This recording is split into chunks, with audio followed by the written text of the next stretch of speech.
गिबियावनो दुलाराय बाथौ गौथुमनि जानानै सिबिनाय आरो खुलुमनायखौ बर'नि गासै निउस पर्टेल नायगिरि नोंथांमोननिसिम गौथुमनि जानानै खुलुमनायखौ बावहरग्रोदों।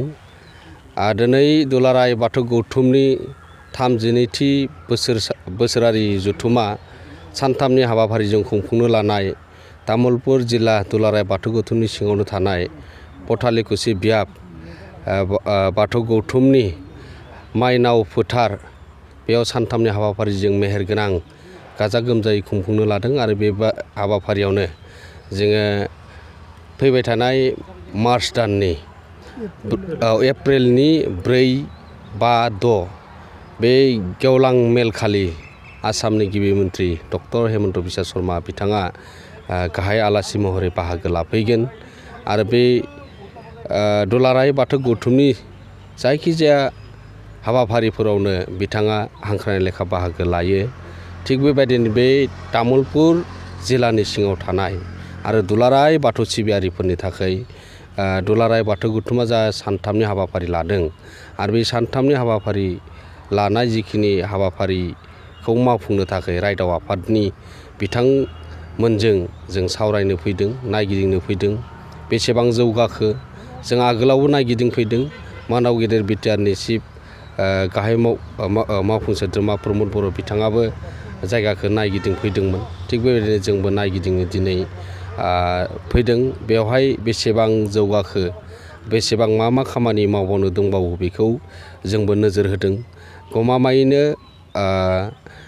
रायदाव आफादनिफ्राय सान हर खामानि मावनायखौ जों नुदों आरो बेवहाय समायना बाथौ थानसालि लुफुंनो थाखाय टेम्परारि हिसाबै लुफुंनो थाखाय बिथांमोना खामानि मावगासिनो दङ। मानो होनब्ला आसामनि गिबि मन्त्रि डक्टर हेमन्त बिश्व शर्मा बिथाङा बाथौ थानसालिफोराव खुलुमनो थाङो आरो बेजों लोगोसे जोंनि बाथौ सिबियारिफोरनि बे ओनसोलनि थाखाय बाथौ सिबियारिफोरनि थाखाय जों जेराव मेल खुङा मानो जों थानसालि लुफुंनाय हाबाफारिखौ लायो। थिग बेबायदिनो बे खामानिया जाफुंगासिनो दङ। बेनो बे सानथामनि हाबाफारिजों आसामनि गाहाय गिबि मन्त्रि बेहाय बाहागो लाफैगोना जोंनि धोरोमारि बिथिंजों लोगोसे जोंनि बर' समाजनि जा इउनिटि खौसेथि बेखौ बिथाङा दुलाराय बाथौ गौथुमनि मावबोनाय मावफारिफोरनि जिखिनि मोनदांथि आरो बर' माहारिनि गुबै बाथौ धोरोमखौ गेवलांसार खालामनायाव दुलाराय बाथौ गौथुमा दिनैनि समाव खामानि मावबोनाय थानायखौ बिथाङा मोनथिदों आरो नुबोगासिनो दङ। बाथौ धोरोमनि गेजेरजोंनो बर' माहारिखौ खौसेथि लाबोनो हायो आरो बेनि गेजेरजोंनो राव, हारिमु, आसार खान्थि, सोलोंथाइ जौगाबोगासिनो दङ आरो बेखौ दिनै दुलाराय बाथौ गौथुमा बाथौ जिम आरो नेसनेल लेभेलाव हलिडे मोननांगौ, गोथार बाथौ सानखौ नेसनेल लेभेलाव हलिडे मोननांगौनि जाबायदि खामानि मावबोबाय थादों आरो बेखौ दिनै बिटिआर गभर्नमेन्टआबो दुलाराय बाथौ गौथुमखौ हेफाजाब होदों आरो दिनै बर' हारिनि गुबै बाथौ धोरोमखौ गेरेमसा खालामनो थाखाय बिटिआर गभर्नमेन्ट आरो आसाम गभर्नमेन्टआ अरायसम हेफाजाब होबोबाय थादों दिनैनि समाव आरो इयुनावबो होबाय थागोनखौ जों मिजिंथिनानै जोङो जोंनि बे मेन उद्देस्यखौ जोङो जाफुंसार खालामनो थाखाय मानाव गेदेर बिटिआरनि गाहाय मावफुं सोद्रोमा प्रमद बर' बिथांखौबो जों हांख्रायनाय जादों आरो आसामनि गाहाय मन्त्रि डक्टर हेमन्त बिश्व शर्मा बिथांखौबो बे हाबाफारियाव बाहागो लागोनखौ जोंनिसिम फोरमायहरदों। जों गोजोननाय मोन्दों, जों बरायदों दुलाराय बाथौ गौथुमनि जानानै बे सानथामनि हाबाफारिया जाहाथे गाजा गोमजायै खुंफुंजायो बेनि थाखाय जों दिनै नायगिदिंनो फैदों। गमामायैनो जों बिथांखौ दिनैनि समाव भारतनि नखर मन्त्रि अमित शाह बिथांखौ जों साबायखर बावनांगोन। मानो होनब्ला थांनाय बोसोराव सनितपुर जिल्लानि थेलामारा जा गौमा आर'ज दुलाराय बाथौ गौथुमनि 13थि बोसोरसालिया जथुम्मायाव बे 50,000 गौमा आर'जआव बाहागो लाफैनो थाखाय गाहाय आलासि महरै हांख्रायनाय जादोंमोन आरो बेबायदि लेखा बाहागो लाफैनानै दुलाराय बाथौ गौथुमा बिथांनो बर' हारिनि गुबै बाथौ धोरोमखौ जेरैबायदिहाय जोङो गोदोनिफ्राय सोलिबोनानै दङ बिनि जोङो जारिमिनखौ थख' थख'यै लिरनानै होदोंमोन।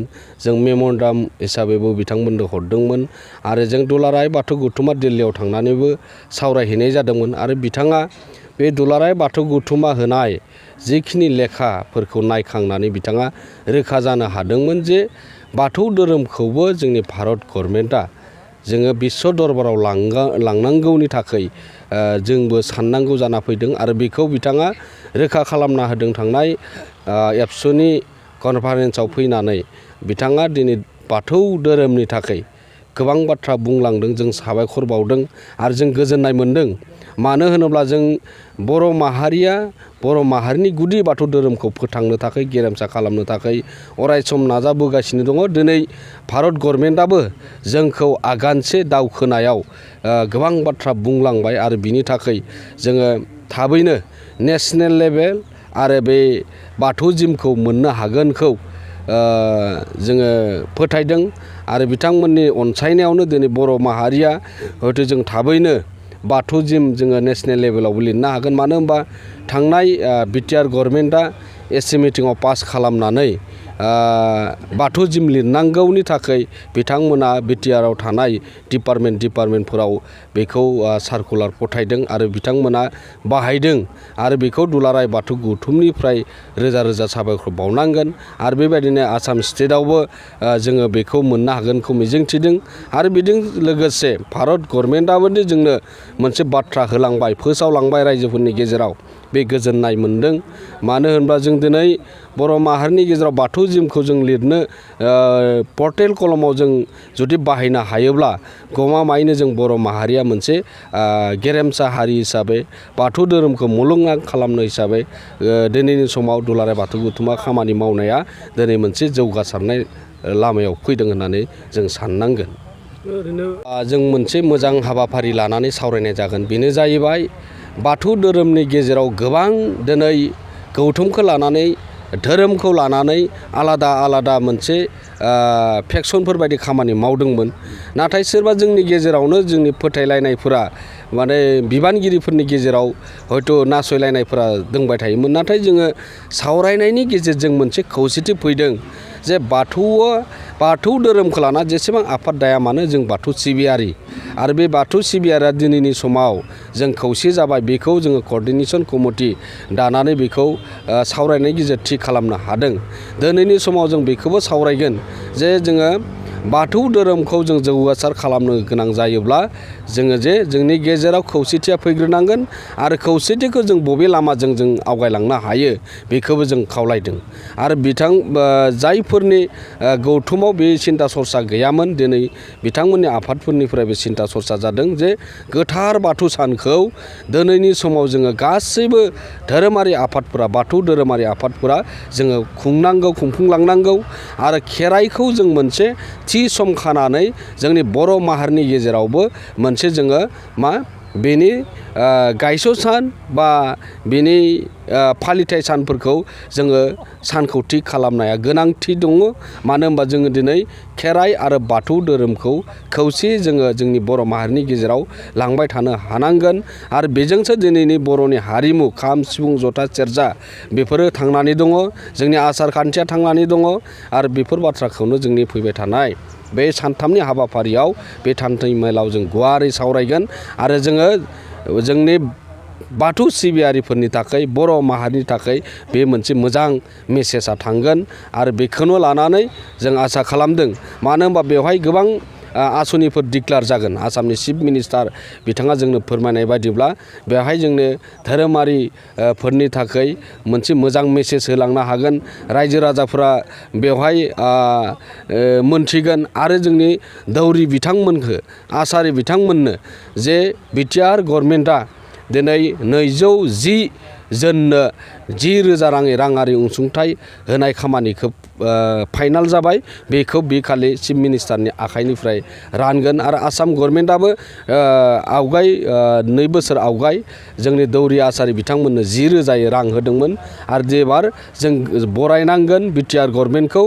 मानो होनबा दिनै 210 दौरि आरो आसारि बिथांमोननो बिटिआर गभर्नमेन्टआ बिटिआर एरियानि ओनसोलजों बिथांमोना होनो थाखाय आवगायदों आरो बेयो फाइनाल जाबाय आरो सेन्ट्रेलनि जिखिनि दौरिफोर दङ बिथांमोननोबो होफानो थाखाय जोंनिसिम लाइजाम मोनफैदों आरो जोङो बेखौ बे खालि आसामनि गिबि मन्थ्रि डक्टर हिमन्त बिश्व शर्मानि आखाइनि गेजेरजों जों बेखौ रानफुंना होनाय जागोन।